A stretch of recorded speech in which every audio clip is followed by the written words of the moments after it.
May isang bagay na sinasabi ang nawawalang bata bago siya tuluyang naglaho sa baryo. 3 salita lang. Pero hanggang ngayon, iyon pa rin ang kinakatakutan ng mga taong nakarinig. Ang sinabi niya ay, darating na sila. At kinabukasan, wala na siya. Tahimik ang baryo ng San Mateo tuwing gabi. Kapag sumapit ang alas 8, nagsasara na ang mga bintana ng mga bahay. Ang mga aso ay nagiging balisa at ang mga matatanda ay tila may alam na hindi sinasabi sa iba. Sa baryong iyon, may isang babala na paulit-ulit na sinasabi sa mga bata. Huwag kang lalabas kapag gabi na, lalo na kapag may narinig kang tiktik sa bubong. Dahil ayon sa matatanda, iyon ang tunog ng aswang. Isang gabi, biglang naglaho ang 8 taong gulang na si Nico. Huling nakita si Nico na naglalaro sa bakuran habang papalubog ang araw. Nakita pa siya ng kapitbahay na nakatingin sa madilim na bahagi ng gubat. Bakit? Tanong ng kapitbahay. Sumagot si Nico ng mahina. May tumatawag po sa akin. Akala ng lahat ay imahinasyon lang ng bata. Pero nang gabing yun, hindi na siya nakita muli. Nico, Nico, sigaw ng kanyang ina habang hinahanap siya sa paligid ng bahay. Ngunit ang tanging sumasagot ay ang malamig na hangin na dumadaan sa baryo. Kinabukasan, nagtipon ang mga tao upang hanapin ang bata. Hinagilap nila ang gubat, ang ilog, at kahit ang lumang sementeryo sa dulo ng baryo. Ngunit walang bakas ng bata. Habang lumalalim ang gabi, nagbubulungan na ang mga matatanda. Bakas sila ang kumuha sa bata, sabi ng isang matandang babae. Sino?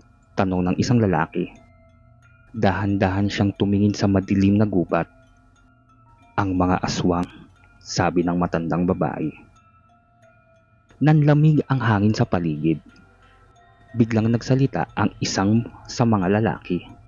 Kung aswang ang kumuha sa bata, baka nasa lumang kubo yun sa gubat. Ang kubong iyon ay matagal nang pinaniniwalaang pinagtataguan ng mga nilalang sa gabi. Sa kabila ng takot, nagpasya ang ilang lalaki na pumunta roon. Kasama si Ramon, ang ama ni Nico. Habang naglalakad sila sa gubat, napansin nilang sobrang tahimik ng paligid. Walang kuliglig, walang hangin. Parang may nagmamasid sa kanila. Pagdating nila sa kubo, may narinig silang tunog. Parang may kumakatok sa kahoy mula sa loob. Dahan-dahang binuksan ni Ramon ang pinto. Madilim ang loob ng kubo. Ngunit sa sulok, may nakita silang maliit na gura. Nico, sigaw ni Ramon. Nakaupo ang bata sa sahig.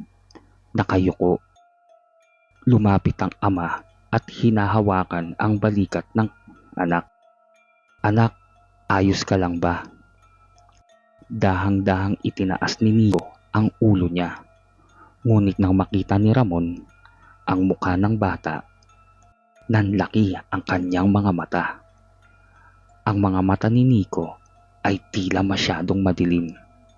At ang ngiti niya ay hindi ngiti ng isang normal na bata. Papa, mahina niyang sabi. Bakit po kayo pumunta dito? Napaatras si Ramon. Anak, uuwi na tayo. Ngumiti si Nico. Ngunit habang ngumiti siya, napansin ng mga lalaki ang isang bagay na mas nakakatakot. Ang kanyang anino sa dingding ay hindi anino ng isang bata. Mas mahaba, mas payat, at tila may pakpak. Biglang may narinig silang tunog mula sa bubong. Ang tunog na iyon ay kilala ng lahat sa baryo. Ang tunog ng tiktik. Ang babala na may aswang na malapit. Parang may gumagalaw sa itaas nila. Hindi lang isa, hindi lang dalawa. Marami sila. Sa loob ng kubo, tumayo si Nico. Ngumiti siya habang nakatingin sa kanila. "Hindi ako nawawala," sabi niya. "Ginamit lang nila ako." Nanlamig ang dugo ng mga lalaki. "Para saan?" nanginginig na tanong ni Ramon. Lumaki ang ngiti ni Nico. "Para akitin kayo dito." Sa labas ng kubo, may mga aninong gumagalaw sa mga puno. At isa-isa silang bumababa mula sa dilim ng gabi. Ang baryo ng San Mateo ay may lihim na matagal nang tinatago.